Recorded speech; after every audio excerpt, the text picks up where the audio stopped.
So you might have heard that Krishna is kind of a really big deal in Hinduism. Simultaneously the god of love and compassion, the 8th avatar of Vishnu, and the supreme god Svayam Bhagwan, he's got a lot going on. As with most things in Hinduism, aka the oldest still living religion in the world, Krishna has a lot of different interpretations and no single universally agreed upon canon. And even by the standards of Hinduism, Krishna is especially enigmatic with very unclear mythological origins. His name just means black or dark blue in Sanskrit, which is why he's typically represented with blue or black skin in the art. And while Krishna plays a major role in the Mahabharata is nearly 10 times as long as the Iliad and the Odyssey combined, and I honestly have no idea how I could possibly summarize it in any meaningful way without making it a full-length movie, and plenty of those already exist, so no, we are not talking about the Mahabharata today. Instead, let's talk about some stories of Krishna's childhood, and a sampling of the shenanigans our favorite deity got up to before his big Bhagavad Gita break.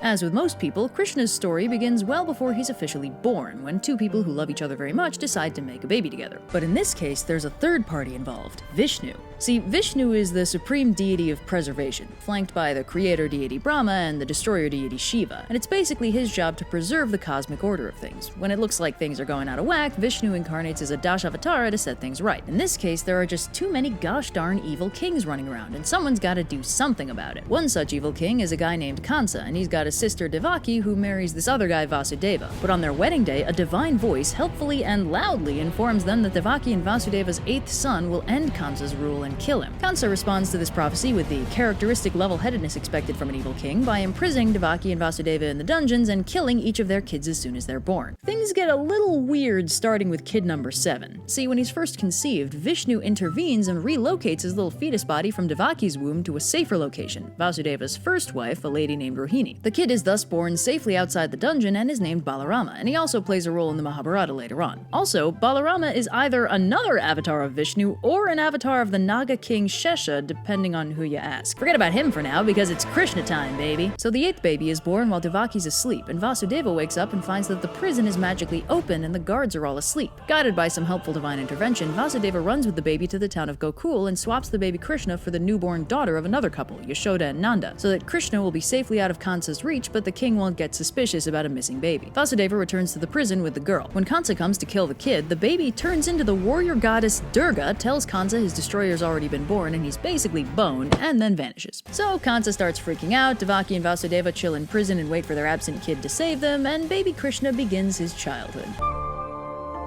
So Krishna is an amazingly delightful baby, and everybody instantly loves him. They actually throw him a full-on party just for being so great. But not everyone's having a good time, as back in his castle of evil, Kansa's stressing over his prophesied destroyer. He knows he's out there somewhere, but he doesn't know where. So he decides to hedge his bets and conscripts the help of a monstrous demon called Putana to have her kill all the newborn children in his kingdom, anyone under 10 days old. Putana's always down for a little infanticide, so she gets to it. And of course, when she arrives in Gokul, all anyone's talking about is this amazing new baby everybody loves. So Putana transforms into a beautiful young woman to avoid suspicion and asks if she can see the baby, and then asks if maybe she could breastfeed the baby.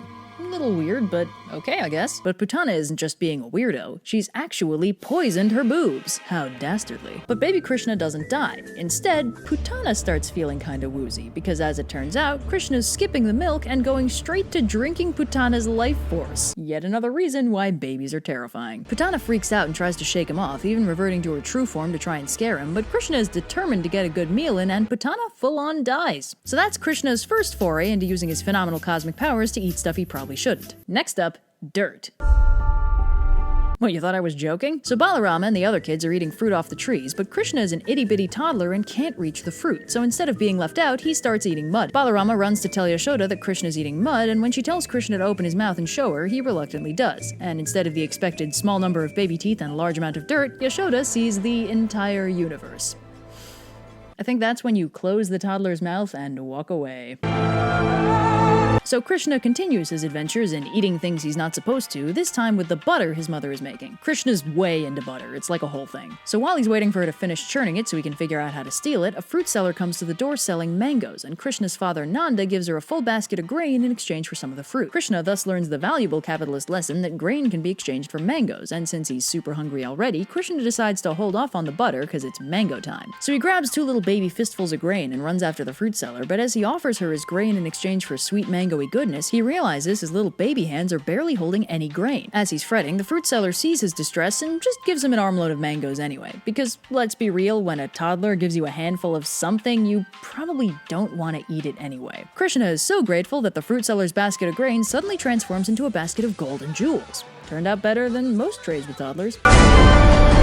So while Krishna's getting up to his adorable food-based shenanigans, evil King Kansa is still fretting over his destined defeat, and conscripts another demon to try and kill Krishna. This demon is Arishtashara, who heads to Gokul, turns into a huge bull, and starts tearing the place up in the hopes of luring out Krishna. And sure enough, Krishna hears the commotion and dips out of his cow-herding business to go deal with the little demon problem. So Krishna confronts the demon bull, throwing out a couple insults for flavor, and when the demon gets mad and charges, he catches him by the horns and throws him. They do this dance a couple more times until Krishna breaks off one of his horns and the demon is defeated. As the bull demon dies, it turns into a guy, who explains he was turned into a demon because he accidentally disrespected his guru, but now that Krishna's killed him, he's been released from the cycle of rebirth and has attained lasting peace. Yay! Kansa should try hiring bad guys that don't secretly want to die.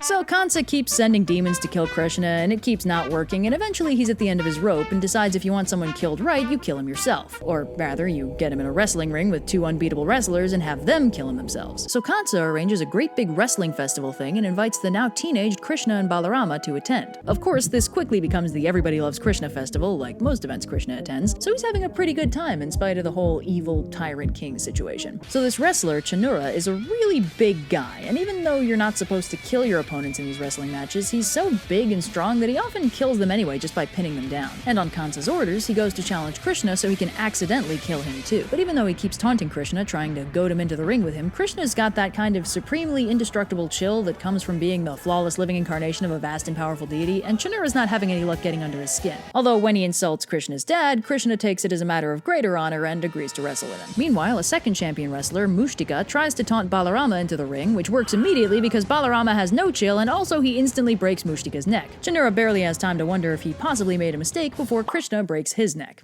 Wait, you thought this would be hard? This is Krishna we're talking about. So Kansa freaks out and draws his sword, but that obviously doesn't do him much good, and Krishna kills him too, thus fulfilling the whole prophecy dealio and officially fixing everything. Krishna then goes on to have a long and fulfilling life of making sure the right kings are on the right thrones, hanging out with the Pandava brothers, and duplicating himself so he can bang 16,000 princesses at the same time. Sit down, Aphrodite, there's a new love god in town, and he's got you beat on sheer numbers. I'm still standing better than I ever did.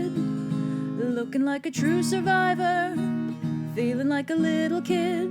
Well, I'm still standing after all this time. I'm picking up the pieces of my life without you on my mind. I'm still standing.